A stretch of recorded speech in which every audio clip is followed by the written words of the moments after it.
السلام عليكم ورحمة الله وبركاته. إن الحمد لله نحمده ونستعينه ونستغفره ونعوذ بالله من شرور أنفسنا ومن سيئات أعمالنا. من يهده الله فلا مضل له ومن يضلله فلا هادي له. ونشهد أن لا إله إلا الله وحده لا شريك له، ونشهد أن محمدا عبده ورسوله. يا أيها الذين آمنوا اتقوا الله حق تقاته ولا تموتن إلا وأنتم مسلمون. يا أيها الناس اتقوا ربكم الذي خلقكم من نفس واحدة وخلق منها زوجها وبث منهما رجالا كثيرا ونساء، واتقوا الله الذي تساءلون به والأرحام إن الله كان عليكم رقيبا. يا أيها الذين آمنوا اتقوا الله وقولوا قولا سديدا يصلح لكم أعمالكم ويغفر لكم ذنوبكم، ومن يطع الله ورسوله فقد فاز فوزا عظيما.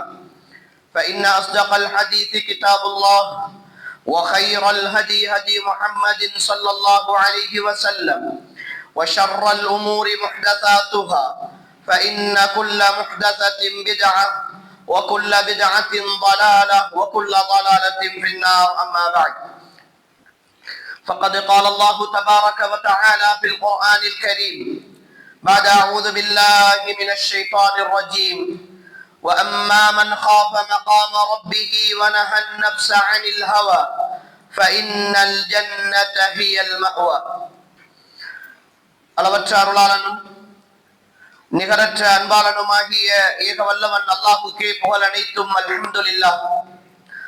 ஸலவாத்தும் சலாமும் சாந்தியும் சமாதானமும் சத்திய மார்க்கம் இஸ்லாத்தை ஏந்தி வந்த உத்தம தூதர் ஸல்லல்லாஹு அலைஹி வஸல்லம் அவர்கள் மீதும் அவர்களுடைய குடும்பத்தார்கள் தோழர்கள் நம் அனைவர்கள் மீதும் என்றென்றும் உண்டாகட்டும் என்று அல்லாஹுவை வேண்டியவனாக அல்லாஹுடைய மாளிகையில் அவன் மார்க்கத்தை அறிந்து கொள்ள வேண்டும் என்கிற நல்லெண்ணத்தோடு அமர்ந்திருக்கிற ஏக வல்லவனாகிய அல்லாஹுவின் நல்லடியார்களே, அருமை சகோதரர்களே, ரப்புல் ஆலமீனாகிய அல்லாஹ் நாம் எல்லாம் எந்த நோக்கத்திற்காக உட்கார்ந்திருக்கிறோமோ அந்த நோக்கத்தை நிறைவேற்றி தந்து வாழும் காலமெல்லாம் அவனுக்கு கட்டுப்பட்டு வாழ்ந்த நல்லவர்களாக வாழ்ந்து இந்த பூமியிலிருந்து விடைபெறுகிற பொழுதும் அவன் விரும்பக்கூடிய உத்தமர்களாக நல்லடியார்களாக மரணிக்கக்கூடிய வாய்ப்பையும் பாக்கியத்தையும் அல்லாஹ் நம் அனைவருக்கும் தந்தருள்வானாக. அன்புக்குரிய சகோதரர்களே, இன்றைய நாள் துறை நினைவால் நம் ஈமானை புதுப்பித்துக் கொள்வோம் என்கிற ஒரு தலைப்பினூடாக ஒரு சில விஷயங்களை உங்களோடு பகிர்ந்து கொள்ளலாம் என்று நினைக்கிறேன். அன்புக்குரியவர்களே, இந்த தலைப்பை பொறுத்தவரை இதில் புதிய விஷயங்கள் அல்லது ஏதாவது உங்களுக்கு தெரியாத தகவல்களை சொல்லுகிற ஒரு தலைப்பல்ல. மாறாக ஃபதக்கிர் ஃபஇன்ன ذிக்ரா தன்ஃபஉல் முஃமினீன், நீங்கள் நினைவூட்டுங்கள், நினைவூட்டல் இறை விசுவாசிகளுக்கு பயனளிக்கும் என்கிற ரப்புல் ஆலமீனாகிய அல்லாஹ்வுடைய கூற்றுக்கு இணங்க பேசிக்கொண்டிருக்கிற எனக்கும் கேட்டுக்கொண்டிருக்கிற உங்களுக்கும் உண்மையில் நாம் இறை நினைவோடுதான் வாழ்ந்து கொண்டிருக்கிறோமா? அல்லாஹுக்காக நாம் வாழ்ந்து கொண்டிருக்கிற இந்த வாழ்க்கையில் எந்த அளவு நாம் பங்கு வைத்திருக்கிறோம் என்கிற ஒரு விஷயத்தை இந்த குறுகிய நேரத்திற்குள் சுய விசாரணை செய்கிற ஒரு சந்தர்ப்பமாக இதை பயன்படுத்தி கொண்டால் மிக பொருத்தமாக இருக்கும் என்று கருதுகிறேன். அன்புக்குரியவர்களே, இந்த உலக வாழ்க்கை அல்லாஹுக்கு சொந்தமான வாழ்க்கை. இந்த உலக வாழ்க்கையை அவன் எங்களுக்கு அன்பளிப்பாக தந்திருக்கிறான். இந்த வாழ்க்கையினுடைய ஒட்டுமொத்த தீர்மானங்களும் ரப்புல் ஆலமீனாகிய அல்லாஹ்வுடைய புறத்தில் இருந்துதான் நடந்து கொண்டிருக்கின்றன என்பதை ஆழமாக விசுவாசித்து நம்பிய ஒரு சமுதாயம் நாம்.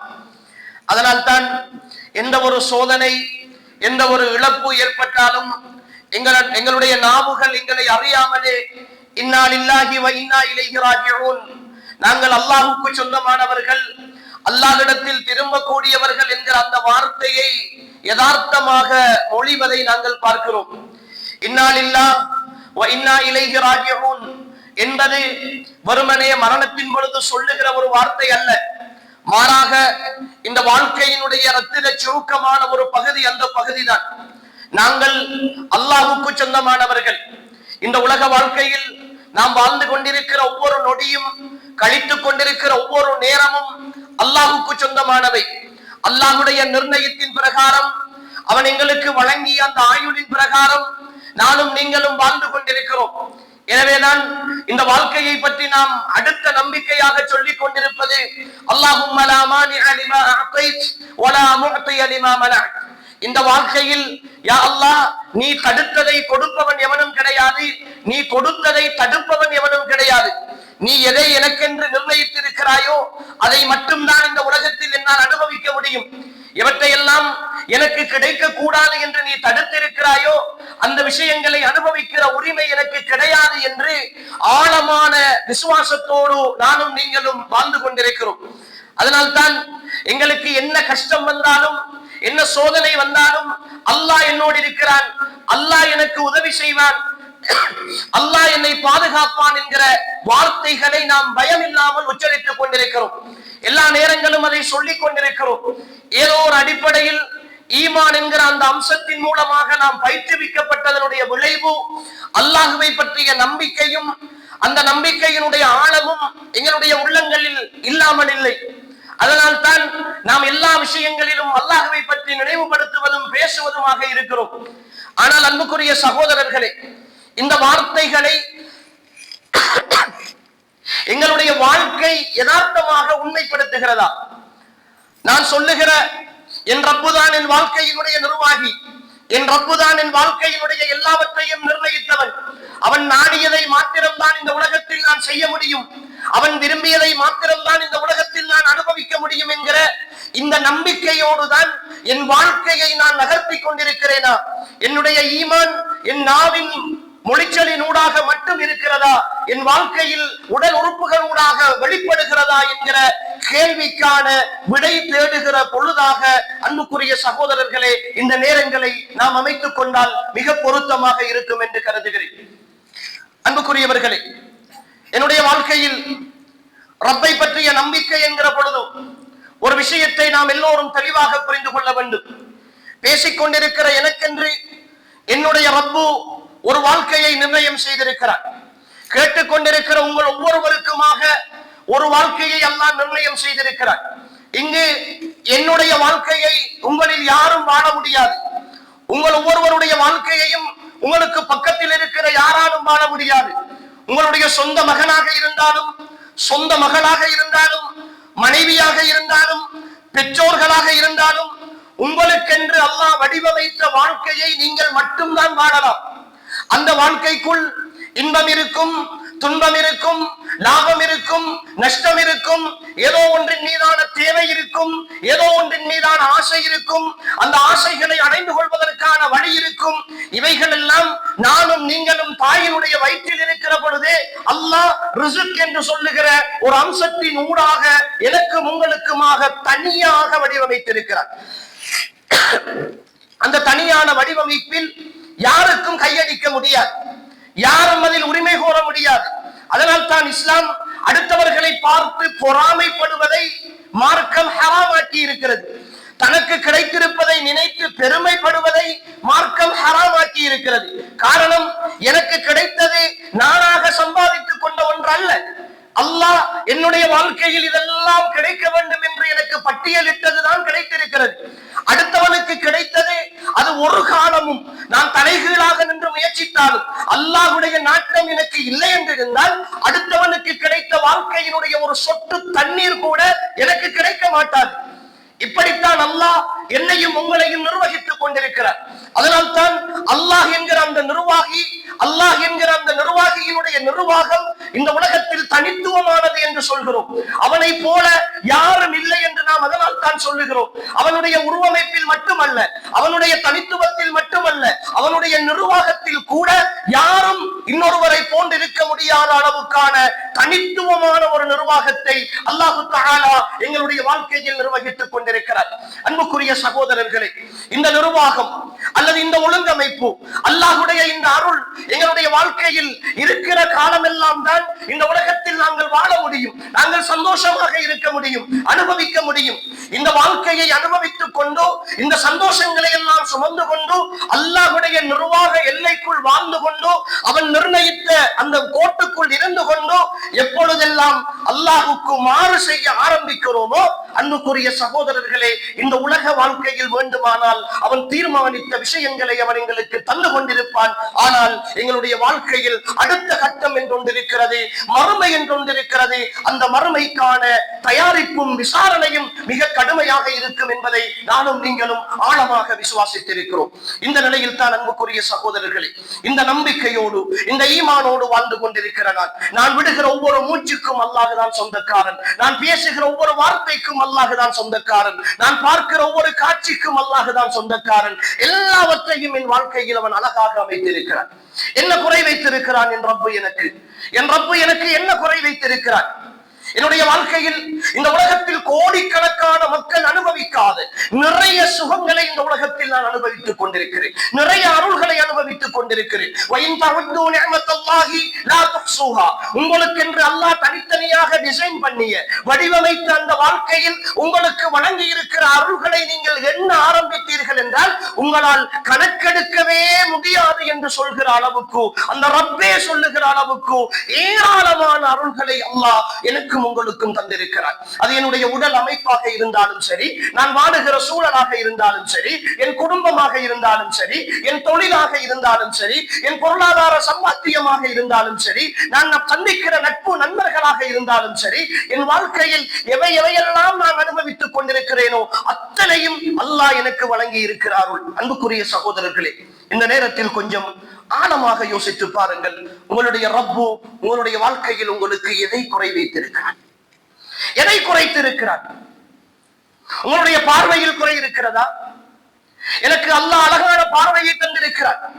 இந்த பார்வையில் ஒரே ஒரு நரம்பு மாத்திரம், என் கண்ணுக்கு வருகிற ஒரே ஒரு நரம்பில் மாத்திரம் அல்லாஹ் ஒரு குறையை ஏற்படுத்தி ஒரு அந்த இரத்த ஓட்டத்தை தடுத்து என் பார்வையை இல்லாமலாக்கி ஒரு குருடனாக இந்த சபையில் அல்லாஹ் என்னை கொண்டு வந்து இருப்பாட்டி இருந்தால் என்னுடைய நிலைமை என்ன?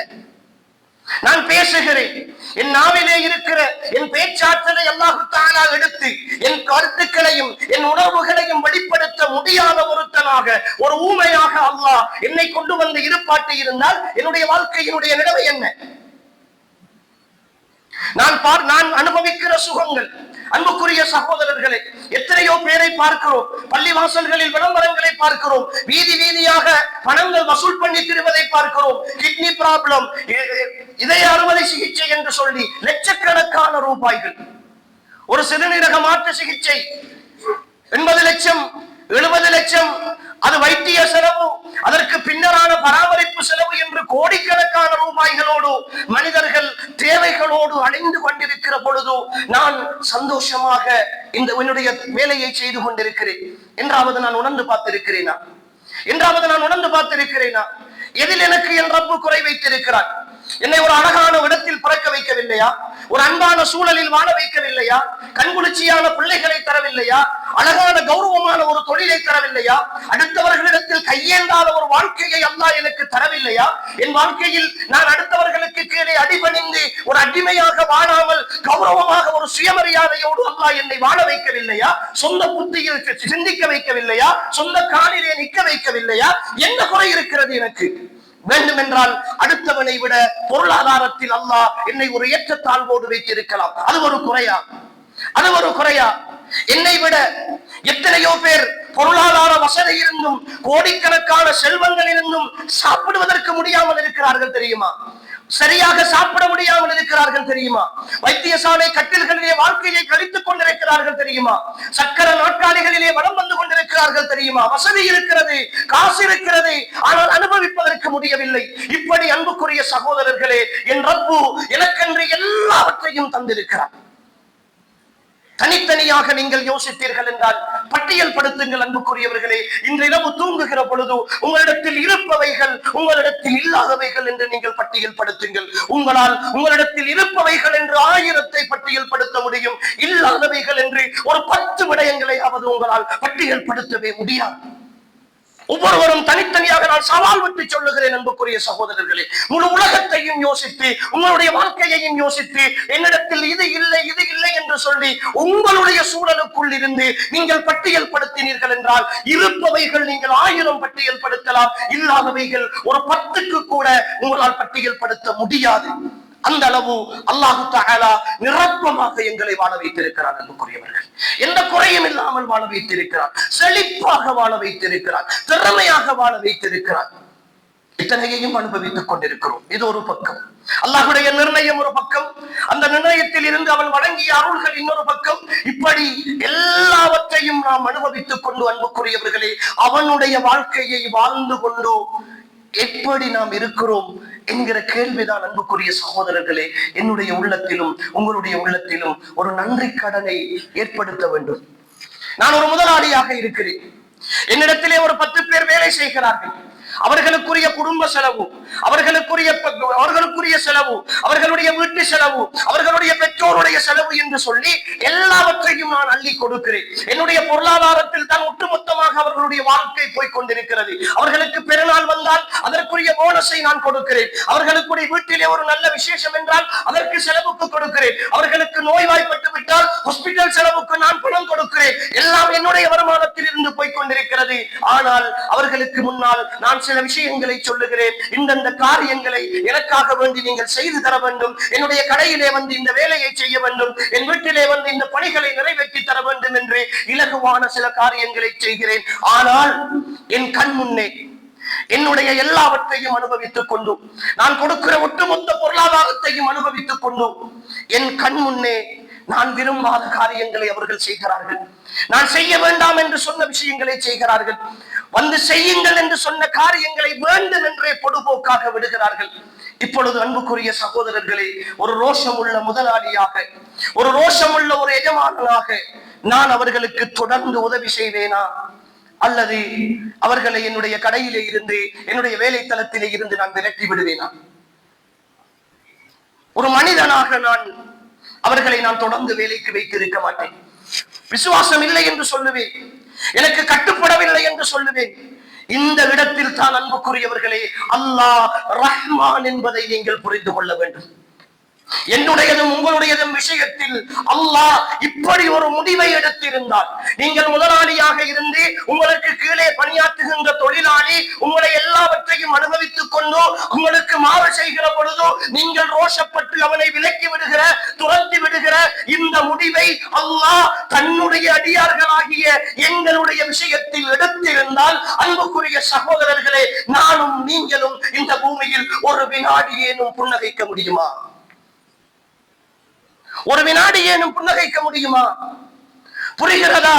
அல்லாஹ் அர்ஹமுர் ராஹிமீன் என்று சொல்லுகிறோமே, அல்லாஹ் ரஹ்மான் என்று சொல்லுகிறோமே, அல்லாஹ் ரஹீம் என்று சொல்லுகிறோமே, அல்லாஹ்வை ரவுஃப் என்று அழைக்கிறோமே, அன்பானவன் என்று சொல்லுகிறோமே, இரக்கமுள்ளவன் என்று சொல்லுகிறோமே. நாம் மாறு செய்கிற பொழுதெல்லாம் எனக்கு கிடைத்திருக்கிற எல்லாமே அவனுடைய விஷயங்கள் தான். அவனுடைய ஒட்டுமொத்த அருள்களையும் அனுபவித்துக் கொண்டு காலை எழும்பியதிலிருந்து இரவு தூங்குகிற வரைக்கும் அவன் அவதானித்துக் கொண்டிருக்கிறான் என்கிற உண்மையையும் விளங்கி தினம் தினம் மாறு செய்து கொண்டிருக்கிறேனே. அன்புக்குரிய சகோதரர்களே, அந்த ரப்பு இன்னும் என்னுடைய விஷயத்தில் இரக்கத்தோடு தானே பார்த்துக் கொண்டிருக்கிறார், அன்போடு தானே என்னை அணுகிக் கொண்டிருக்கிறார். எனக்கு மேலும் மேலும் அவன் தந்து கொண்டுதானே இருக்கிறான். 5 நேர தொழுகை, 5 நேர தொழுகை, அவன் தந்த வீடு, அவன் தந்த ஆரோக்கியம், அவன் தந்த மெத்தை, அவன் தந்த சுகம், காணாததற்கு ஏசியும் போட்டுக்கொண்டு வெளியிலே இருக்கிற வெக்கை கூட தெரியாமல் நான் அழகாக நீட்டி நிமிர்ந்து தூங்கிக் கொண்டிருக்கிறேன். அவன் தந்த மூச்சை சுவாசித்துக் கொண்டிருக்கிறேன். இதோ எல்லாவற்றையும் தந்துவிட்டு அல்லாஹு அக்பர், அல்லாஹு அக்பர், நான் தான் பெரியவன், நான் தான் பெரியவன், எனக்காக உன் நேரத்தில் கொஞ்சத்தை தா என்று அவன் கேட்கிற பொழுது என்னால் எழுந்து வர முடியவில்லை என்றால், அன்புக்குரிய சகோதரர்களே, நான் எப்படி ஒரு நன்றி உள்ள மனிதனாக இருக்க முடியும்? ஒரு நன்றி உள்ள அடியானாக எப்படி இருக்க முடியும்? நான் என் கடையிலே வேலை செய்கிறேன், என் அலுவலகத்திலே இருக்கிறேன், என்னுடைய வருமானம் அல்லாஹ்வுடைய புறத்தில் இருந்து வர வேண்டும். இன்னல்லாஹ ஹுவர் ரஸ்ஸாகு துல் குவத்தில் மதீன்.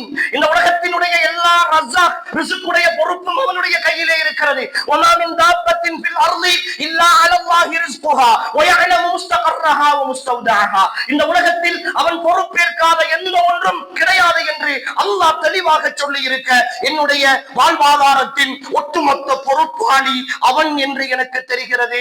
ஆனால் என் கடையிலே இருக்கிற பொழுது அல்லாஹு அக்பர் அல்லாஹு அக்பர் என்று பாங்கு சொல்லுகிற பொழுது தொழுகைக்காக ஒரு 10 நிமிடம் எடுத்து நான் கடைக்கு வர வேண்டும், வேலையை விட்டு வர வேண்டும் என்று என்னால் நினைக்க முடியவில்லை. காரணம், கஸ்டமர்கள் நிற்கிறார்கள், என்னிடத்தில் வந்த நுகர்வோர்கள் இருக்கிறார்கள், என்னோட கடைக்கு ஆட்கள் வந்திருக்கிறார்கள், வேலைக்கு வந்திருக்கிறார்கள். எப்படி விட்டு வர முடியும்? நான் யாரை இப்பொழுது ரஸாக்காக நினைக்கிறேன்? யாரை நான் ரஸாக்காக நினைக்கிறேன்? என் ரப்புக்காக நான் என்ன செய்திருக்கிறேன்? அன்புக்குரிய சகோதரர்களே, நான் எல்லோரிடத்திலும் கேட்கிற ஒரே ஒரு கேள்விதான். கண்மூடி யோசியுங்கள். இந்த கேள்விக்கு உங்களிடத்தில் விடை இருக்கிறதா என்று சொல்லுங்கள். எங்களுக்கு தெரியும், பெருமானார் ஸல்லல்லாஹு அலைஹி வஸல்லம் அவர்கள் ஒரு நீண்ட செய்தி. 3 சகோதரர்கள் ஒரு பயணம் போகிறார்கள். வழியிலே மழை பொழிகிறது. ஒரு குகைக்குள்ளே போய் தஞ்சம் அடைகிறார்கள். ஒரு கல்லொன்று வந்து உருண்டு வந்து அந்த குகை வாசலை அடைத்து விடுகிறது. வெளியிலே வர முடியாமல் தத்தளிக்கிறார்கள். மரணம்தான் என்ற முடிவுக்கு வருகிறார்கள்.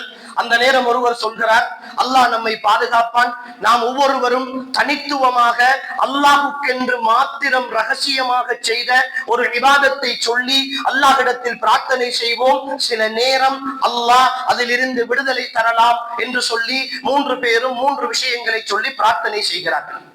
அந்த செய்தி பெரும்பாலும் எல்லோருக்கும் தெரிந்திருக்கும். இப்பொழுது நான் உங்களிடத்தில் கேட்கிறது அதே கேள்விதான். உங்களுடைய வாழ்க்கையில் ஒரு நெருக்கடி ஏற்படுகிறது. அந்த நெருக்கடிக்கு ஒரு தீர்வு தான்.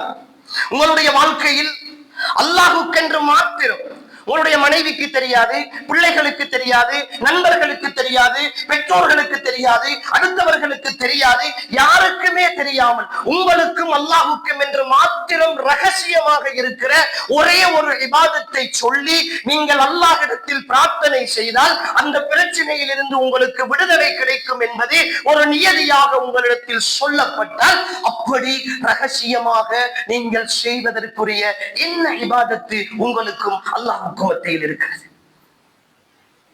இந்த கேள்விக்கு உங்களுடைய உள்ளம் அமைதியாக அல்ஹம்துலில்லாஹ் என்னிடத்தில் இந்த விஷயம் இருக்கிறது என்று நீங்கள் பதில் சொன்னால் புரிந்து கொள்ளுங்கள், நீங்கள் ஈமானோடு வாழ்ந்து கொண்டிருக்கிறீர்கள்.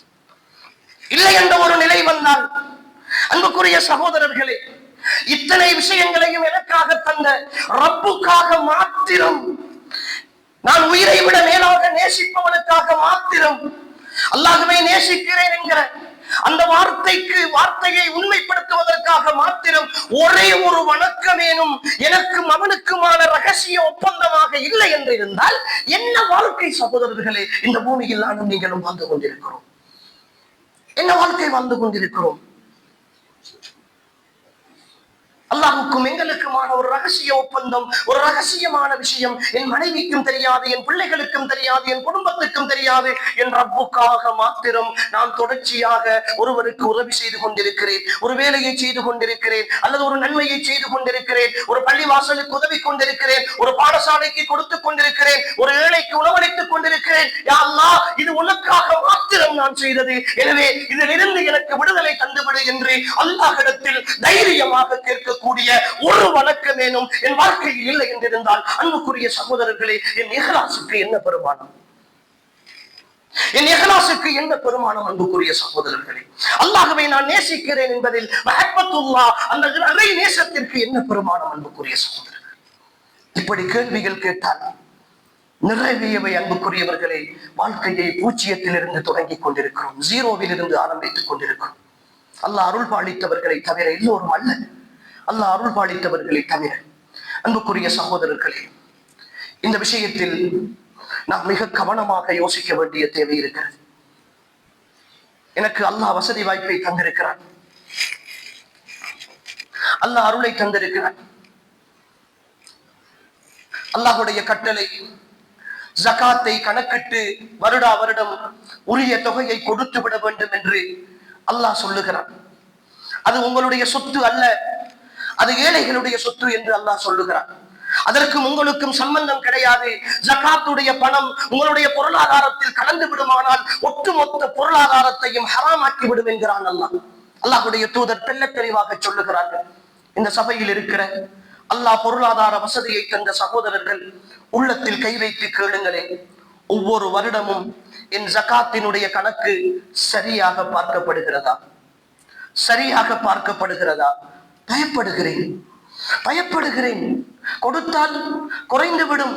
என்னுடைய சம்பாத்தியம் ஓடி ஓடி உழைத்தது, நான் எவ்வளவு கஷ்டப்பட்டு உழைத்தது, எவ்வளவு சிரமத்தோடு இதற்காக எவ்வளவு விலை கொடுத்திருக்கிறேன், என் வாலிபத்தை அர்ப்பணித்திருக்கிறேன், என் குடும்பத்தை இழந்திருக்கிறேன், என்னுடைய சுகங்களை இழந்திருக்கிறேன். இப்படியெல்லாம் ஓடி ஓடி உழைத்த சொத்து.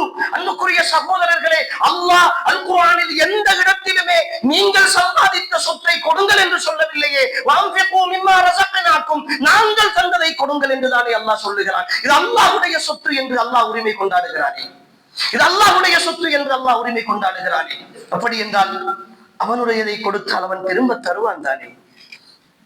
ஏன் அந்த நம்பிக்கை உள்ளத்தில் வரவில்லை? ஒரு வருடத்தில் சதக்கா செய்யுமாறு கேட்டால் கணக்கு பார்க்கிறோமே. ஹஜ்ஜுடைய காலம், நிறைய சகோதரர்கள் ஹஜ்ஜுக்கு போவதற்குரிய வசதி வாய்ப்பு இருக்கும். அல்லாஹ் அந்த பொருளாதார வசதியை கொடுத்திருப்பான். பிள்ளையுடைய பிரச்சனை இருக்கிறது, மகனுடைய படிப்பு இருக்கிறது, வீடு கட்ட வேண்டிய தேவை இருக்கிறது, கடையிலே பிசினஸை பெருக்க வேண்டிய தேவை இருக்கிறது, இன்னும் நிறைய வேலைகள் இருக்கின்றன. அடுத்த வருடம் போவோம், இன்னும் சம்பாதித்து விட்டு போவோம், தேவைகளை முடித்து விட்டு போவோம் என்று காத்திருக்கிறோமே. என்ன நம்பிக்கையோடு வாழ்ந்து கொண்டிருக்கிறோம்? அப்படி என்றால் இந்த உலகத்தில் எல்லா தேவைகளையும் பொறுப்பேற்கிற, எல்லா தேவைகளையும் நிவர்த்தி செய்கிற பொறுப்பை அல்லாஹ்விடத்தில் இருந்து நாம் பங்கு வைத்து எடுத்திருக்கிறோமா? அல்லாஹ்வுடைய கட்டளைக்கு முன்னால் என்னை அடிபணிய செய்வதற்கு முடியாத நிலையில் வாழ்ந்து கொண்டிருக்கிற பொழுது அல்லாஹ் என்னுடைய விஷயத்தில் இப்படி ஒரு தீர்மானத்தை எடுத்தான். நான் சொல்வதை நீ செய்தால்தான் உனக்கு நான் திரும்ப தருவேன் என்கிற ஒரு தீர்மானத்தை அல்லாஹ் எடுத்து என்னுடைய வாழ்வாதாரத்தை தடுத்து விட்டான். அன்புக்குரிய உறவுகளே, இப்படி ஒவ்வொரு விஷயத்திலும் யோசித்து பாருங்கள். அல்லாஹ்வுடைய கட்டளைகள் மீறப்படுகிற ஒவ்வொரு இடத்திலும் யோசித்து பாருங்களேன். எல்லாவற்றிலும் அன்புக்குரியவர்களே, அல்லாஹ்வுடைய விஷயத்தில் மீறிக்கொண்டிருக்கிறோம். உல்ஹிய்யாவுடைய கடமை வருகிறது. துல்ஹஜ் மாதம் வந்தால் உல்ஹிய்யாவை பற்றி அதிகம் பேசுகிற பொழுதெல்லாம் இருக்கிற வசதி படைத்தவர்கள் கணக்கு பார்ப்பார்கள். ஒரு மாடு 2 லட்சம் ரூபாய் போகிறது, ஒரு ஆடு 60,000 ரூபாய் போகிறது, 70,000 ரூபாய் போகிறது. எப்படி வாங்கி கொடுப்பது? ஆனால் அதே கணக்கு பார்க்கிற சகோதரன் தான் தன்னுடைய மகளுடைய கல்யாணத்திற்கு 10 லட்சம் ரூபாய் செலவழித்திருப்பான், 15 லட்சம் ரூபாய் செலவழித்திருப்பான். திருமணத்திற்கு தன்னுடைய மகள் போட்ட ஒரு சட்டை, ஒரு நாள் போடுகிற அந்த நிகழ்வுக்கு போடுகிற ஒரு கவுன் 1 லட்சம் ரூபாய், 1.5 லட்சம் ரூபாய் தயங்காமல் காசு கொடுத்து வாங்கி இருப்பான், செலவழித்திருப்பான். தன்னுடைய குடும்பத்தை கூட்டிக் கொண்டு நூறடியாவுக்கு ஒரு ட்ரிப் போறது, ஒரு சுற்றுலா நல்ல விஷயம், கூடாது என்று சொல்லவில்லை. போய் கணக்கு பார்த்தால் 2 நாட்கள் பயணம், 70,000, 80,000, 1 லட்சம் ரூபாய் செலவு, கணக்கு இல்லை. ஆனால் அல்லாஹ்வின் தூதருடைய ஒரு சுன்னாவை நிலைநாட்டுவதற்கு, ஒரு அகீகா கொடுப்பதற்கு, ஆண் பிள்ளை பிறந்தால் 2 ஆடுகள், பெண் பிள்ளை பிறந்தால் 1 ஆடு, கணக்கு பார்ப்பான் 40,000. அதே பிள்ளைக்கு என்னுடைய சகோதரன் 1 லட்சம் ரூபாய் செலவழித்து பர்த்டே கொண்டாடுகிறான். பிள்ளையினுடைய முதல் பெருநாள் லட்சக்கணக்கில், ஆயிரக்கணக்கில் செலவழித்து உடுப்படுக்கிறான். அல்லாஹ்வின் தூதருடைய ஒரு சுன்னாவை நிலைநாட்டுவதற்கு கணக்கு பார்க்கிறான். அன்புக்குரிய சகோதரர்களே, இந்த பட்டத்துக்குள் இருந்து கொண்டுதான் நானும் நீங்களும் அல்லாஹ்வை திருப்திப்படுத்த போகிறோமா? அல்லாஹ்வை திருப்திப்படுத்த போகிறோமா? என்ன நினைத்துக் கொண்டிருக்கிறோம்? அன்புக்குரிய சகோதரர்களே, புரியவில்லை. ஏன் இப்படி கணக்கு பார்க்கிறோம்? அல்லாஹ்வை கஞ்சனாக நினைத்துக் கொண்டிருக்கிறோமா? அல்லாஹ் தரமாட்டான் என்று நினைத்துக் கொண்டிருக்கிறோமா? அல்லது எல்லாவற்றையும் எனக்காக வடிவமைத்த என் ரப்பு, என் ரஹ்மான், என் அர்ஹமுர் ராஹிமீன், என் ரഊப், என் ரஹீம் இந்த உலகத்தில் என்னை நான் செலவழிப்பதன் ஊடாக என்னை ஏழையாக்கி விடுவான் என்று நினைத்துக் கொண்டிருக்கிறோமா?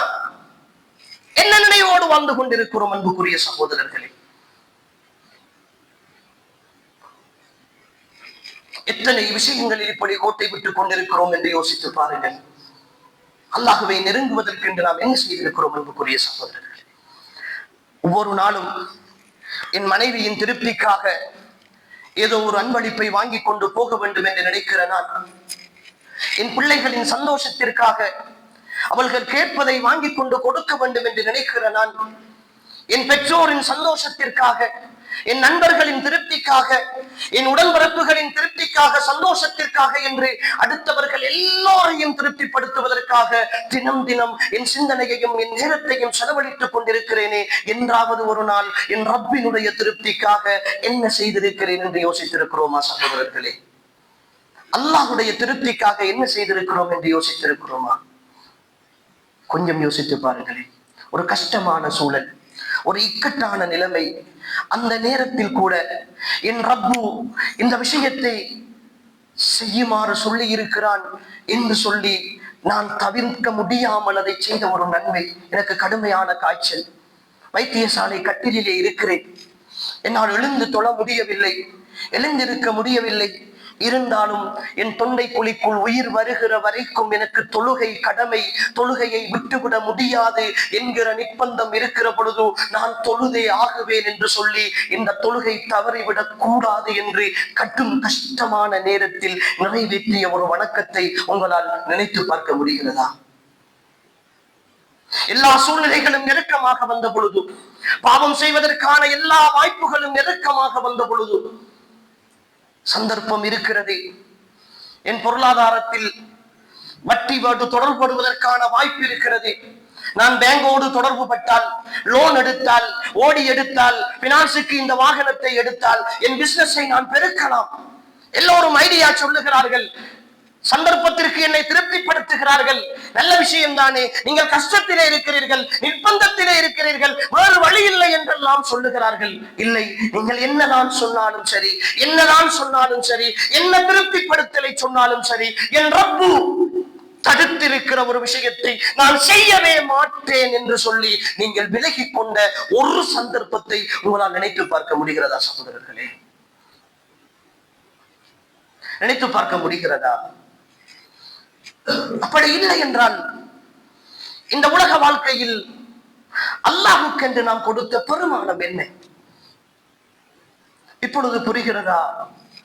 எங்களுக்கு முன்வாழ்ந்த ஒரு சமுதாயம் சஹாபாக்கள் என்று சொல்லுகிறோமே, அவர்களுக்கும் எங்களுக்குமான வேறுபாடு இப்பொழுது புரிகிறதா? அவர்கள் இந்த இரண்டு அம்சத்தில் உறுதியாக இருந்தார்கள். அன்புக்குரியவர்களே, என்ன கஷ்டம் வந்தாலும் சரி, என்ன சோதனை வந்தாலும் சரி, உயிரே போகிற நிலை வந்தாலும் சரி, அல்லாஹ்வுடைய திருப்திக்காக அவனுடைய கட்டளைகளை செய்துவிட்டு தான் முடிப்போம். பத்ர் யுத்தகலம், பத்ர் யுத்தகலம், அல்லாஹ்வின் தூதர் ஸல்லல்லாஹு அலைஹி வஸல்லம் அவர்கள் எதிரிகள் வருகிறார்கள் என்கிற செய்தி, யுத்தத்திற்காக சஹாபாக்கள் தயாராகி போகவில்லை.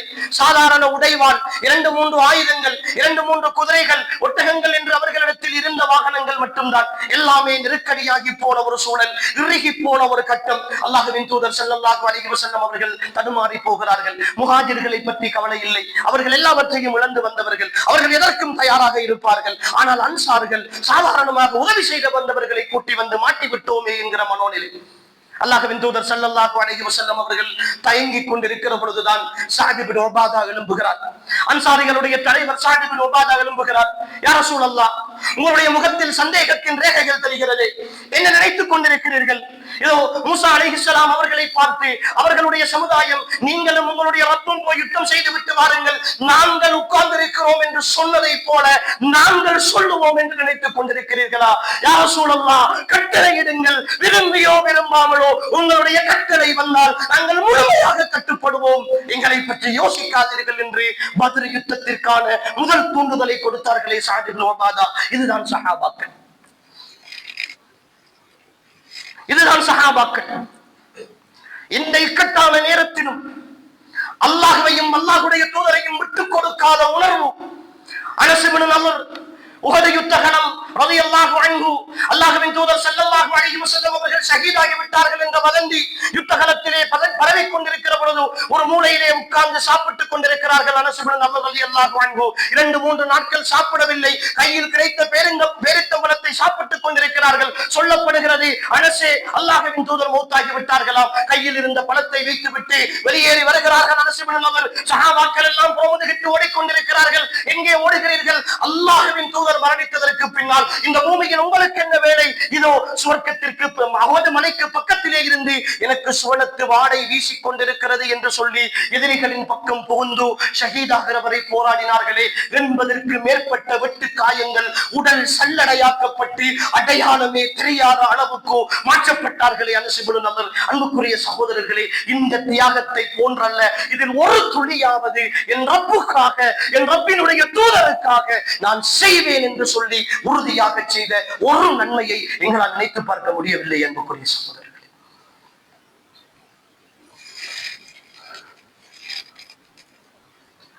என்ன செய்திருக்கிறோம்? அன்புக்குரிய சகோதரர்கள்,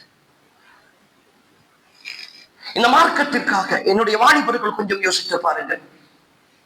பத்ர் யுத்த களம், முஆத் முஅவ்வித் என்று சொல்லுகிற 2 சிறுவர்கள், 14, 15 வயதை தாண்டாத 2 சகோதரர்கள் யுத்தகலத்திலே அணிவகுத்து நிற்கிறார்கள். தாங்களும் பெரியவர்கள் என்று காட்டுவதற்காக தங்களுடைய பெருவிரலை ஊண்டி, காலினுடைய பெருவிரலை ஊண்டி கொண்டு பக்கத்திலே இருந்த பெரியவர்களுக்கு சமமாக தங்களை நிறுத்தி கொண்டிருக்கிற வேலைதான். பக்கத்தில் இருந்த ஒரு மூத்த சஹாபியிடத்தில் கேட்கிறார்கள், ஏ சிறிய தந்தையே, அபூஜஹல் என்றால் யார்? அபூஜஹலை எங்களுக்கு கொஞ்சம் காட்டுவீர்களா? ஏன் கேட்கிறீர்கள்? இல்லை, அவன் ரசூலுல்லாஹ்வை ஏசுகிறானாமே, அல்லாஹ்வின் தூதரை கொலை சொல்லுகிறானாமே, அல்லாஹ்வின் தூதரை கொலை செய்வேன் என்று சொல்லுகிறானாமே, அவனை கொஞ்சம் காட்டுங்கள் என்று சொல்லிக் கொண்டிருக்கிற பொழுது அபூஜஹல் முன்னால் போகிறான். ஏ பிள்ளைகளே, நீங்கள் யாரை பற்றி விசாரித்தீர்களோ இதோ அவன் போகிறான் என்று சொன்ன பொழுது பாய்ந்து போய் அவனை குத்தி கொன்றார்களே. அபூஜஹல் என்று சொல்லுகிற மக்காவினுடைய தலைவரை, மக்கத்து காபிர்களின் தலைவர் என்ற கொடுங்கோலனை இந்த உலகத்தில் 2 வாலிபர்கள் தான் தீர்த்து கட்டினார்கள் என்கிற வரலாறு இஸ்லாமிய வரலாற்றில் எழுதப்பட்டதே. அவர்கள் பதிவு செய்தார்கள், இந்த மார்க்கத்திற்காக நாங்கள் எதையாவது செய்ய வேண்டும். என்ன செய்திருக்கிறோம்? படித்திருக்கிறோமா? அல்லாஹ்வை பற்றி தெரிந்திருக்கிறோமா? அல்லாஹ்வுடைய மார்க்கத்தை பற்றி அடுத்தவர்களுக்கு சொல்லி இருக்கிறோமா? அதை பின்பற்றுவதற்கான முயற்சியை செய்திருக்கிறோமா? குர்ஆன் ஹதீஸ் என்றால் இதுதான் என்று விளங்கி இருக்கிறோமா? அந்த வார்த்தைகளுக்கூடாக வாழ்க்கையை அமைத்திருக்கிறோமா? ஒரு சந்தர்ப்பத்திலேனும் எல்லா வாய்ப்புகளும் நிறைவேறி வருகிற பொழுது கூட அல்லாஹ்வுக்காக வேண்டி என்று தவிர்ந்து கொண்டிருக்கிறோமா? அன்புக்குரிய சகோதரர்களே, இந்த வாழ்க்கை எப்பொழுது வாழப்போகிறோம்? உறவுகளே, எப்பொழுது வாழப்போகிறோம் இந்த வாழ்க்கையை? இனியும் எங்களுக்கு நாள் இருக்கிறதா? இன்னும் நேரம் இருக்கிறதா? எத்தனை இழப்புகளையும் ஜனாசாக்களையும் தோல் மீது சுமந்து கொண்டு கபர்களிலே அடக்கம் செய்துவிட்டு வந்தவர்கள் நாம். இந்த மாதம் மாத்திரம் கிட்டத்தட்ட 20-30க்கு மேற்பட்ட ஜனாசாக்கள் முஸ்லிம் பிரதேசங்களிலே, இள வயது ஜனாசாக்கள், 20ஐ தாண்டாத ஜனாசாக்கள், இப்படி ஒவ்வொரு வருடமும் நூற்றுக்கணக்கான ஜனாசாக்களை சுமந்து அடக்கிவிட்டு அவர்களை பற்றி முகநூலிலே இரங்கல்கள் எழுதிவிட்டு நல்லவர்கள் கெட்டவர்கள் என்று விமர்சித்து விட்டு வந்து உட்கார்ந்து இருக்கிறோமே. ஏதோ பேசிக் கொண்டிருக்கிற எனக்கும் கேட்டுக்கொண்டிருக்கிற உங்களுக்கும் கடைசி நாள் எப்பொழுது சகோதரர்களே? தைரியமாக வாழ்ந்து கொண்டிருக்கிறோம் இனிய வாலிபர்களே, சகோதரர்களே, எல்லாவற்றையும் மறந்து வாழ்ந்து கொண்டிருக்கிறோம். ஆனால் ஒரு நாள் இருக்கிறது, இந்த அத்தனை நியமத்துக்களையும் தந்த ரப்பு, எல்லா அருள்களையும் தந்த ரப்பு, அவன் மாத்திரமே லிமனில் முல்குல் யௌம், இந்த நாளினுடைய அதிகாரம் யாருக்கு சொந்தமானது என்று கேட்டுவிட்டு லில்லாஹில் வாஹிதில் கஹார், அடக்கி ஆளுகிற அல்லாஹ்வுக்கு மாத்திரம் சொந்தமானது என்று தனித்துவமான ரப்பாக, தனித்துவமான அரசனாக, மாலிகி யௌமித்தீன் என்று சொல்லுகிற தீர்ப்பு நாளின் அதிபதியாக அவன் நிற்கிற அந்த நாளில் என்னையும் உங்களையும் எழுப்பி எல்லாவற்றையும் கேட்பான். இன்ன ஸம்அ வல் பஸர வல் ஃபுஆத குல்லு உலைக கான அன்ஹு மஸ்ஊலா. கேள்வி, பார்வை, இருதயம் என்று எல்லாமே விசாரிக்கப்படும் என்று அல்லாஹ் சொல்லுகிறானே. சுண்டி சுண்டி கேட்பான், ஒவ்வொரு விஷயமாக கேட்பான், அனுபவித்த எல்லாவற்றையும் கேட்பான் என்றாவது பயந்திருக்கிறோமா? என்ன சொல்ல போகிறோம் சகோதரர்களே? என்ன சொல்ல போகிறோம்? எல்லாவற்றையும் அனுபவித்து, எல்லா சுகங்களையும் அனுபவித்து, அல்லாஹ்வுக்காக வேண்டி என்று என் நேரங்களை கூட என்னால் சுமக்க முடியாமல், தியாகம் செய்ய முடியாமல் வாழ்க்கையை கழித்துக் கொண்டிருக்கிறேனே. முஸாப் இப்னு உமைர் என்ற ஒரு நபித்தோழருடைய வரலாறு தெரியுமா? முஸாப் இப்னு உமைர் மக்காவினுடைய மிக பெரும் செல்வந்தருடைய மகன். செல்வந்தர் என்றால் சாதாரண செல்வம் அல்ல, முஸாப் இப்னு உமைர் வருடம் 365 நாட்களும் 365 புத்தாடைகள் அணிகின்ற ஒரு செல்வந்தருடைய மகன். ஒரு நாள் போட்டால் மறுநாள் அந்த ஆடையை தூக்கி வீசி விடுவார். அடுத்த நாள் புது ஆடைதான். இன்றிருக்கிற பில்கேட்ஸை விட, இன்றிருக்கிற எலான் மாஸ்கை விட, இன்றிருக்கிற உலக பெரும் பணக்காரர்களுடைய மக்கள் கூட அப்படி அணிவார்களா என்று தெரியாது. ஆனால் முஸாப் இப்னு உமைர் என்று அப்படி அணிந்தார் என்று அல்லாஹ்வின் தூதர் இந்த மார்க்கத்தை மக்காவில் போதித்தார்களோ, இள வயதில் ஒரு 16-18 வயதில் வாலிபம் துள்ளி விளையாடுகிற, ஆசைகள் எல்லாம் மிகைத்து போயிருக்கிற ஒரு செல்வந்தருடைய மகன் விரும்பியதை அனுபவிக்கலாம் என்ற நிலையில் இருந்து எல்லாவற்றையும் தூக்கி வீசிவிட்டு அல்லாஹ்வின் தூதரை ஏற்றுக்கொண்ட ஆரம்பகால சஹாபாக்களில் ஒருத்தராக தன்னை பதிவு செய்து கொள்கிறார். அன்றைய நாளில் இருந்து தன் தந்தையால் விரட்டப்படுகிறார், தன்னுடைய குடும்பத்தால் ஒதுக்கப்படுகிறார். என்னதான் இழந்தாலும், எதை இழந்தாலும் அல்லாஹ்வின் தூதரை இழக்க மாட்டேன், அல்லாஹ்வின் மார்க்கத்தை இழக்க மாட்டேன் என்று மக்காவில் கொடுத்த அத்தனை அழுத்தங்களையும் தாங்கிக் கொள்கிறார். அவருக்கு வெறுமனே உடல் அழுத்தங்கள் மட்டுமல்ல, உள அழுத்தம் வேறு. எல்லோரும் சொல்லுகிறார்கள், உன்னுடைய வாப்பா எவ்வளவு பணக்காரர், எவ்வளவு செல்வந்தர், ஏன் இந்த முகம்மதோடு சேர்ந்து இப்படி நீ நஷ்டப்பட்டு போகிறாய், நீ வாழ்க்கையில் எவ்வளவு சந்தோஷமாக வாழ வேண்டியவன் என்றெல்லாம் உள ரீதியான எத்தனையோ அழுத்தங்களை கொடுக்கிறார்கள். முஸாப் இப்னு உமைர் அசகவில்லை, தைரியமாக நிற்கிறார். அல்லாஹ்வின் தூதருடைய நம்பிக்கைக்கு பாத்திரமாகிறார். எந்த அளவுக்கு என்றால், அல்லாஹ்வின் தூதர் மதீனாவுக்கு செல்வதற்கு முன்னர், மதீனாவுக்கு முதலாக அல்லாஹ்வின் தூதருடைய தூதுவராக போனவர் முஸாப் இப்னு உமைர். மதீனாவிலே ரசூலுல்லாஹ் போவதற்கு முன்னர் ஒவ்வொரு வீடுகளுக்குள்ளும் இஸ்லாத்தை கொண்டு சேர்த்தவர் முஸாப் இப்னு உமைர் ரலியல்லாஹு அன்ஹு அவர்கள். அவர்களுடைய மரண நேரம் அன்புக்குரிய சகோதரர்களே, உஹது போரில் மௌத்தாகி போகிறார்கள் முஸாப் இப்னு உமைர் ரலியல்லாஹு அன்ஹு. அல்லாஹ்வின் தூதர் ஸல்லல்லாஹு அலைஹி வஸல்லம் அவர்கள் யுத்தகலத்தில் ஷஹீதான சுஹதாக்களுக்கு அவர்களை கஃனிடுவதும் கிடையாது, அவர்களை குளிப்பாட்டுவதும் கிடையாது. மார்க்கத்தினுடைய சட்டம் அது. யுத்த காலத்தில் ஒருவன் ஷஹீதானால் அவர் ஷஹீதான அதே ஆடையோடு அதே நிலையில் அவர் அடக்கம் செய்யப்பட வேண்டும். அந்த அடிப்படையில் அல்லாஹ்வின் தூதர் ஸல்லல்லாஹு அலைஹி வஸல்லம் அவர்கள் ஒவ்வொரு சஹாபியையும் அடக்கம் செய்து வருகிறார்கள். அந்த நேரம் தான் அல்லாஹ்வின் தூதரிடத்தில் சொல்லப்படுகிறது, யா ரசூலல்லாஹ், முஸாப் இப்னு உமைர் அணிந்திருக்கிற ஆடை அவருடைய உடம்பை முழுமையாக மூடுவதற்கு போதாமல் இருக்கிறது. அவர் வேறு ஆடைகளை கொண்டு நாங்கள் கஃனிடவா அல்லது வேறு ஏதாவது செய்யவா? அல்லாஹ்வின் தூதர் ஸல்லல்லாஹு அலைஹி வஸல்லம் அவர்கள் சொல்லுகிறார்கள், முஸாபுடைய தலையையும் முகத்தையும் அந்த ஆடையை கொண்டு மூடிவிட்டு கால் பகுதியை இலை குலைகளை வைத்து மறைத்து விடுங்கள் என்கிறார்கள் ரசூல் ஸல்லல்லாஹு அலைஹி வஸல்லம். அன்புக்குரிய ஈமானிய உறவுகளே, இந்த இழப்புக்கு முன்னால் நானும் நீங்களும் மறுமையில் அல்லாஹ்வுடைய சன்னிதானத்தில் என்ன பதிலை சொல்லுவோம்? அன்புக்குரியவர்களே, என்ன பதிலை சொல்லுவோம்?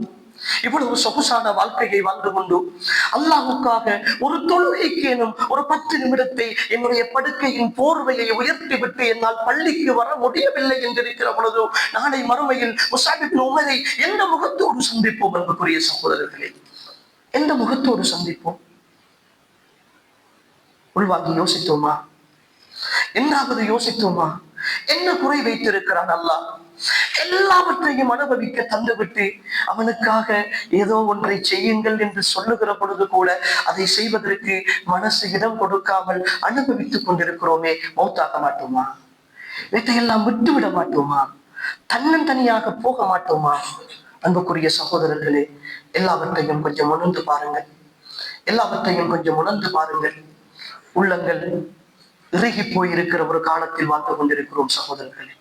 என்ன உபதேசங்கள் சொன்னாலும், என்ன தர்பியாக்கள் செய்தாலும் உள்ளத்தில் எந்த மாற்றமும் இல்லை. கேட்கிற பொழுது சந்தோஷமாக இருக்கிறது, கேட்கிற பொழுதுதான் நன்றாகத்தான் பேசுகிறார் என்று சொல்லுகிற புகழாரங்கள் வேண்டாம் சகோதரர்களே. அந்த புகழாரங்களுக்காக இங்கு பேசப்படவில்லை. உள்ளங்கள் மாற வேண்டும் சகோதரர்களே. யோசித்து பாருங்கள், தன்னந்தனியாக அணிந்திருக்கிற ஆடையை கூட களைந்துவிட்டு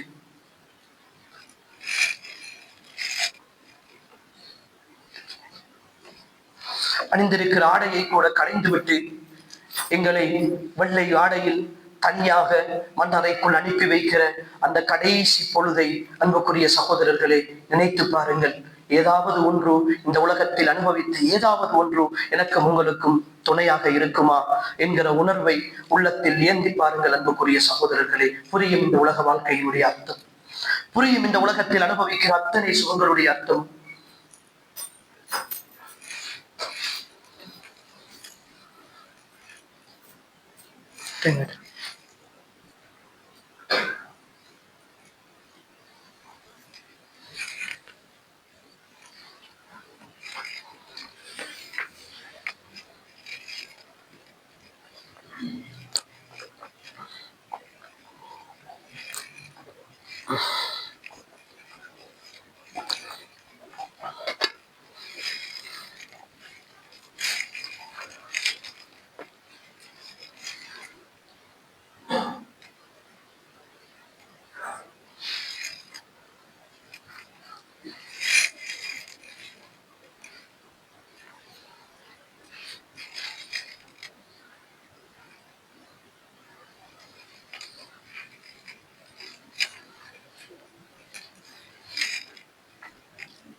Waalaikumsalam warahmatullahi wabarakatuh.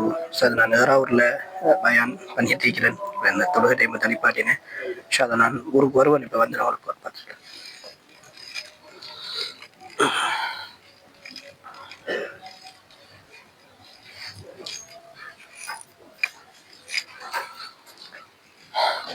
அஸ்ஸலாமு அலைக்கும் வரஹ்மத்துல்லாஹி வபரகாத்துஹு.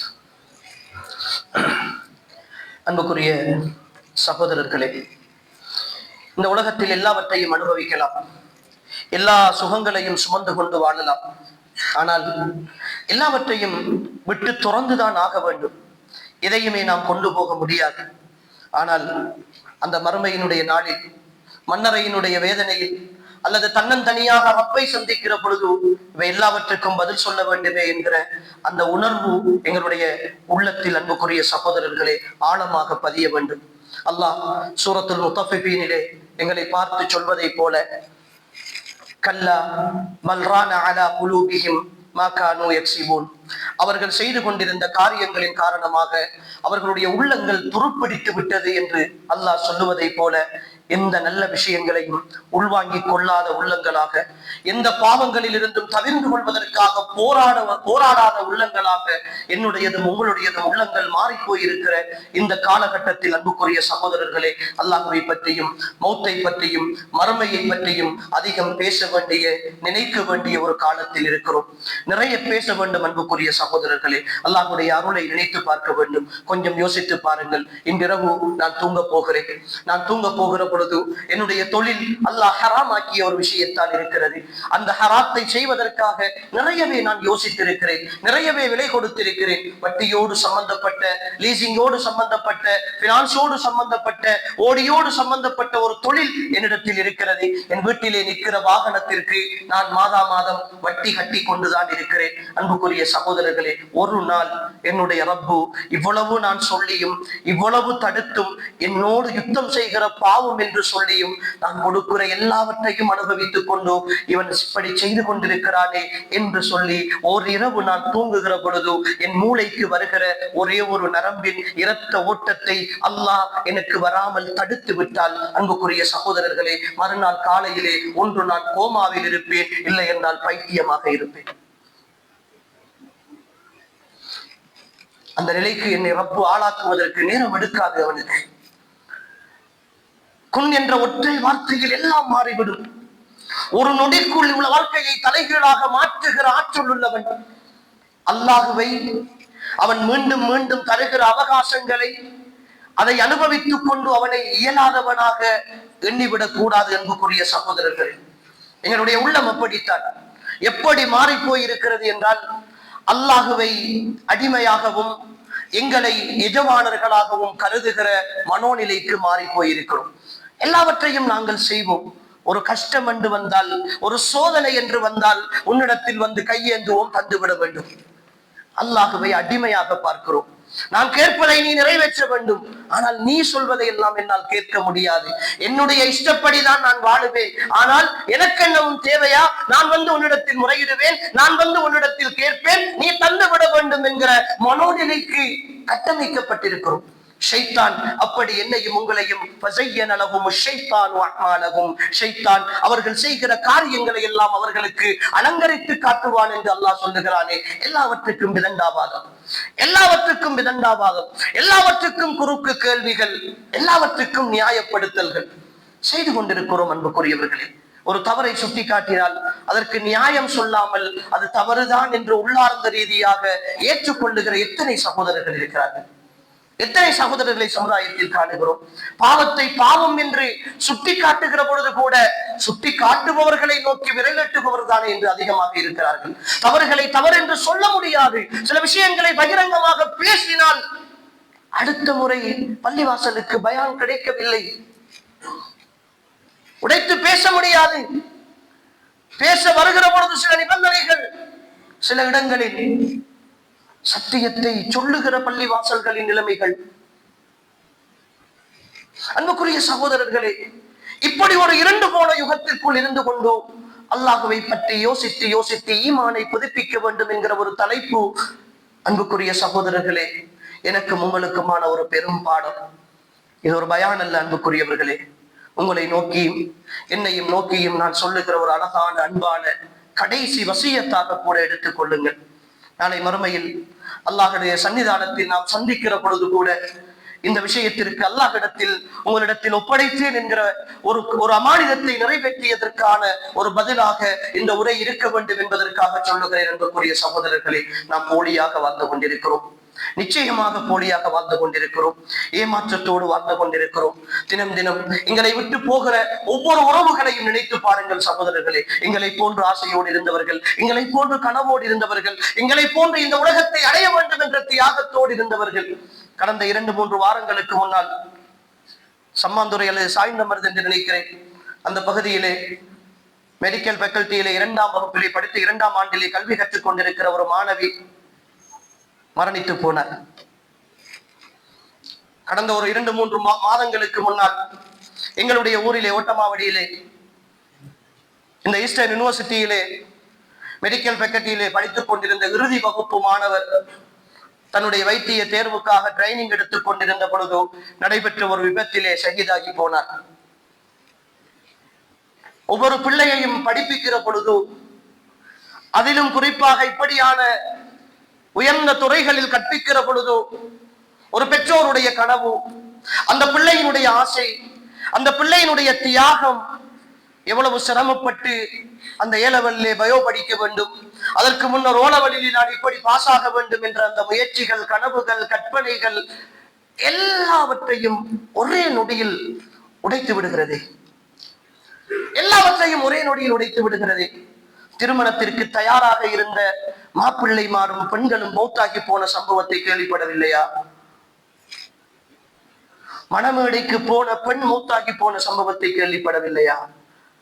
அன்புக்குரிய சகோதரர்களே, எத்தனையோ ஆசை கோட்டைகளை கட்டி வைத்திருக்கிறோமே, எதிர்காலத்தை பற்றிய எத்தனையோ திட்டங்களை போட்டு வைத்திருக்கிறோமே, பிழை அல்ல. ஆனால் அந்த திட்டங்களை எல்லாம் அல்லாஹ்வை மறந்து போட்டதுதான் அன்புக்குரிய சகோதரர்களே பிழை. அல்லாஹ்வை மறந்து போட்டதுதான் பிழை. என்ன நிச்சயம்? என்ன நிச்சயம்? இன்று இஷா தொழுகைக்கு பிறகு நீங்கள் வீட்டுக்கு போவீர்கள் என்று என்ன நிச்சயம்? இன்று இரவு தூங்குகிற நீங்கள் நாளை காலையிலே எழுந்திருப்பீர்கள் என்று என்ன நிச்சயம்? எல்லா ஆசை கோட்டைகளையும் உடைத்தருகிற அந்த மரணத்தில் போதும் எல்லாவற்றையும் இழந்து தன்னந்தனியாக நிற்க போகிறோம் அன்புக்குரிய சகோதரர்களே. எல்லாவற்றையும் திறந்து இருக்க போகிறோமே. எனக்கும் உங்களுக்கும் கபருக்குள் துணையாக இருப்பது எது? ஒரே ஒரு செய்தி அன்புக்குரிய சகோதரர்களே. அல்லாஹ்வின் தூதர் ஸல்லல்லாஹு அலைஹி வஸல்லம் அவர்கள் சொல்லுகிறார்கள், ஒரு மனிதன் கபருக்குள் அடக்கம் செய்யப்பட்டதற்கு பின்னால் அவன் நல்லடியானாக இருந்தால் அவனுடைய விசாரணைகள் எல்லாம் முடிந்ததற்கு பிறகு நீ ஒரு புதிய மாப்பிள்ளையை போல ஓய்வெடுத்துக் கொள் என்று சொல்லிவிட்டு முன்கர் நக்கீர் சென்று விடுவார்கள். சுவர்க்கத்து வாசல்கள் அவனுக்காக திறக்கப்படும்.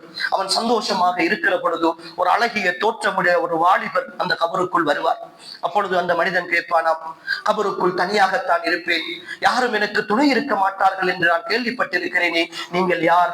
என்னோடு வந்திருக்கிற நீங்கள் யார் என்று கேட்பானாம். அந்த நேரம்தான் நான் தான் உன்னுடைய நல்லமல்கள் என்று சொல்லியும், இன்னொரு செய்தியிலே நான் தான் நீ ஓதிய குர்ஆன் என்று சொல்லியும் அந்த வாலிபர் அவனுக்கு பதிலளித்து விட்டு, உன்னுடைய மறுமை வரைக்கும் உனக்கு துணையாக இருப்பதற்கு நான் பணிக்கப்பட்டிருக்கிறேன் என்று சொல்லி என் கபருக்கும் துணையாக அல்லாஹ் என் நல்லமல்களை மாற்றுவான் என்கிற பொழுது எத்தனை நண்பர்களை, அந்த நண்பர்களின் பலத்தை குர்ஆனினூடாக நல்லமல்களினூடாக நானும் நீங்களும் சேர்த்திருக்கிறோம். சகோதரர்களே, நானும் நீங்களும் சேர்த்திருக்கிறோம். ஒவ்வொரு நாளும் முன்பின் சுன்னத்துகள் 12 ரக்காத்துக்கள் தொழுதால், எளிய கேள்வி அன்புக்குரியவர்கள் இவர்கள் தான். 12 ரக்காத்துக்கள் தொழுதால் வனல்லாஹு லஹு பைத்தன், இன்னொரு செய்தியிலே வனல்லாஹு லஹு கஸ்ரன் ஃபில் ஜன்னah, அல்லாஹ் அவருக்கு சுவர்க்கத்தில் ஒரு மாளிகையை, ஒரு வீட்டை கட்டுவான் என்கிறார்கள் ரசூல் ஸல்லல்லாஹு அலைஹி வஸல்லம். சுபஹுக்கு முன்னால் 2 ரக்காத், லுஹருக்கு முன்னால் 4 ரக்காத், லுஹருக்கு பின்னால் 2 ரக்காத், மக்ரிபுக்கு பின்னால் 2 ரக்காத், இஷாவுக்கு பின்னால் 2 ரக்காத், மொத்தமாக இந்த 12 ரக்காத்துக்களையும் தொழுதவர்கள் எத்தனை வீடு கட்டி இருக்கிறோம்? ஒரு வீடு இந்த உலகத்தில் கட்டுவதற்காக ஒட்டுமொத்த வாழ்க்கையையும் அர்ப்பணிக்கிறோம். அல்லாஹ் ஒரு நாளில் 12 ரக்காத்துக்கள், அந்த 12 ரக்காத்துக்களும் வெறுமனே ஒரு 10, 12, 15 நிமிடங்கள் அதை தொழுதால் சுவர்க்கத்து வீடு, தங்கத்தால், முத்துக்களால், மரகதத்தால், மாணிக்கத்தால் மாறி மாறி கட்டப்பட்ட பளிங்குகளாலான வீடு. சுவனத்து வீட்டின் அழகை பற்றி அல்லாஹ்வின் தூதர் வர்ணிக்கிறார்கள். சுவனவாதி சுவனத்து வீட்டுக்குள்ளே தூங்கிக் கொண்டிருக்கிற பொழுது, தங்க கட்டிலே அவன் தூங்கிக் கொண்டிருக்கிற பொழுது மேலே பார்ப்பான். சுவர்க்கத்தினுடைய அழகு கண்ணாடி போல அவனுக்கு மேலே தெரியும். சுவர்க்கத்தினுடைய பறவையினுடைய காட்சிகள், இயற்கையினுடைய அழகை அவன் ரசிப்பான். ஆனால் வெளியிலிருந்து பார்க்கிற யாரும் அவன் உள்ளே இருப்பதை பார்க்க முடியாது. அப்படி ஒரு அழகான கற்பனைக்கு எட்டாத ஒரு வீடு, ஒரு நாளைக்கு ஒரு வீடு. இத்தனை நாட்கள் கடந்து வந்திருக்கிறோமே, 15, 20, 30 வருடங்கள் தாண்டி வந்திருக்கிறோமே. பருவ வயதை அடைந்ததிலிருந்து ஒரு வீட்டை கூட என்னால் சுவர்க்கத்தில் கட்ட முடியவில்லை என்றால் என்ன சகோதரர்களே இந்த வாழ்க்கை? என்ன வாழ்க்கை?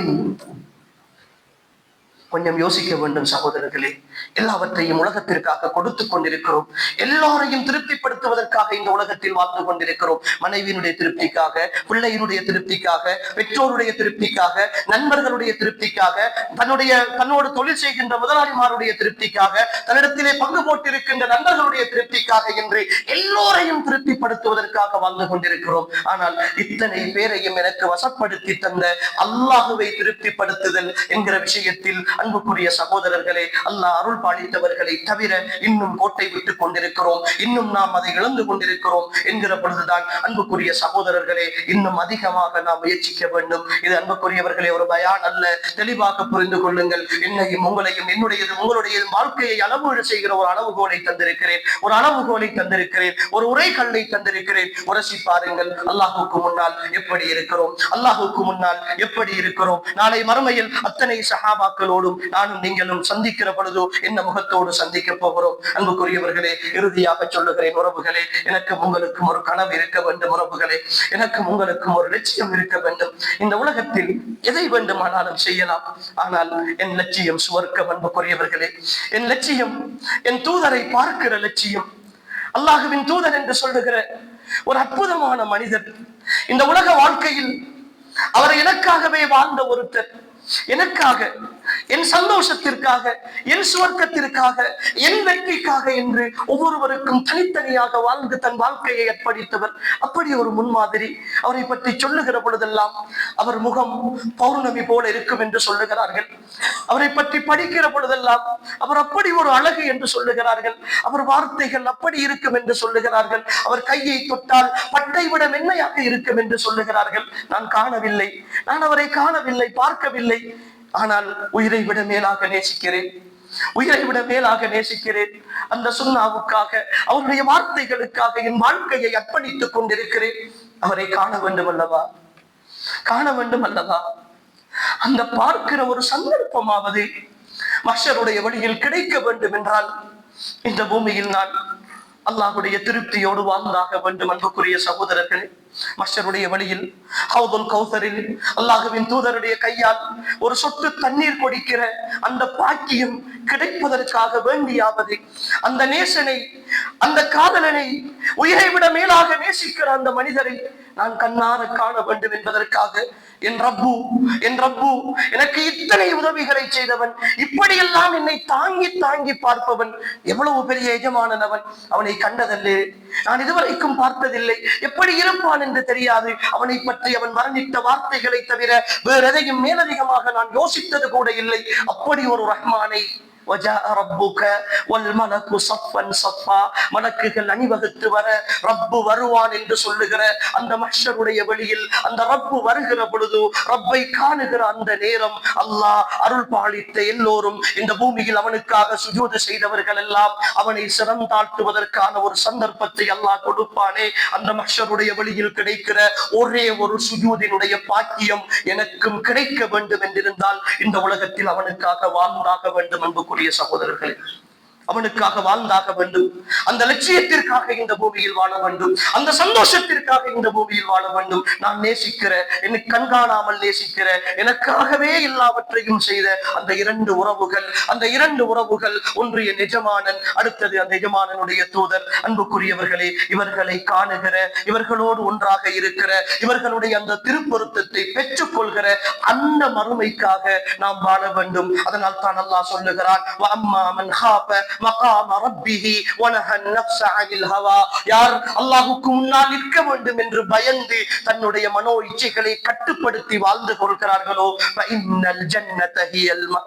அவர்களுடைய தங்குமிடம் சுவர்க்கம் என்று சொல்லுகிறான். அன்புக்குரியவர்களே, அந்த வாழ்க்கையை வாழுவோம், அந்த சுவனத்தை லட்சியமாக கொண்டு வாழுவோம். அதற்காக இந்த உலகத்தில் எதையெல்லாம் இழக்கலாமோ இழப்போம். அன்புக்குரியவர்களே, அது இழப்பல்ல, அது எங்களுடைய முதலீடு. என் ரப்பு தருவான் என்ற நம்பிக்கையினுடைய வெளிப்பாடு. எனவே அன்புக்குரிய சகோதரர்களே, அல்லாஹ்வை நினைத்து எங்களுடைய ஈமானை புதுப்பிப்போம். அல்லாஹ்வுக்காக வாழ்தலில் சந்தோஷம் இருக்கிறது, அல்லாஹ்வுக்காக வாழ்தலில் திருப்தி இருக்கிறது, அல்லாஹ்வுக்காக வாழ்தலில் நிம்மதி இருக்கிறது. அலா பிதிக்ரில்லாஹி தத்மஇன்னுல் குலூப். அல்லாஹ்வை நினைவுபடுத்துவதன் ஊடாக மாத்திரம்தான் உள்ளங்கள் அமைதியடையும். எல்லாம் வல்ல அல்லாஹ் தஆலா என்னையும் உங்களையும் பொருந்திக் கொள்வானாக. வாழும் காலம் எல்லாம் அவனுக்கு கட்டுப்பட்டு வாழ்ந்த நல்லவர்களாக வாழ்ந்து இந்த பூமியில் இருந்து விடைபெறுகிற பொழுதும் உத்தமர்களாக, சத்தியவான்களாக வாழ்ந்து விடைபெறக்கூடிய நல்ல மக்களுடைய கூட்டத்தில் அல்லாஹ் நம் அனைவரையும் சேர்த்தருள்வானாக.